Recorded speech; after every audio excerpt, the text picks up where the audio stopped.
આજે હું એક વાર્તા કરીશ. તે વાર્તાનું નામ છે ચાલાક ચકલી. એક ચકલી હતી, તેને ક્યાંકથી એક મોતી મળ્યું.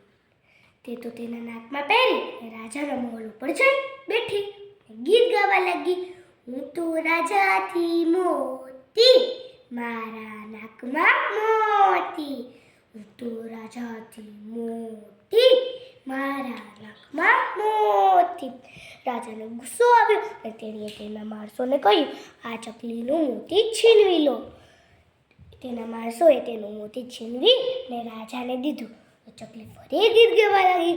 રાજા તો ભિખારી, મારું મોતી છીનવી લીધું. રાજા તો ભિખારી, મારું મોતી છીનવી લીધું.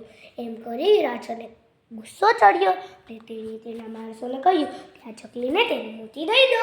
તેણે જેમ દીધું એ ફરી ગીત ગાવા લાગી.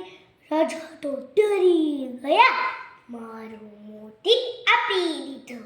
રાજા તો ડરી ગયા, મારું મોતી આપી દીધું. એમ કરી રાજાને ખૂબ ગુસ્સો આવ્યો અને તે એકદમ લાલ થઈ ગયા હતા.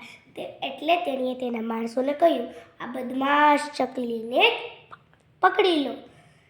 તેના માણસો જેમ પકડવા ગયા તે ચકલી ફરફર કરતી ઉડી ગઈ. તેથી આપણે એમ શીખવા મળે છે કે આપણે લાલચ કરવી નહીં. Thank you.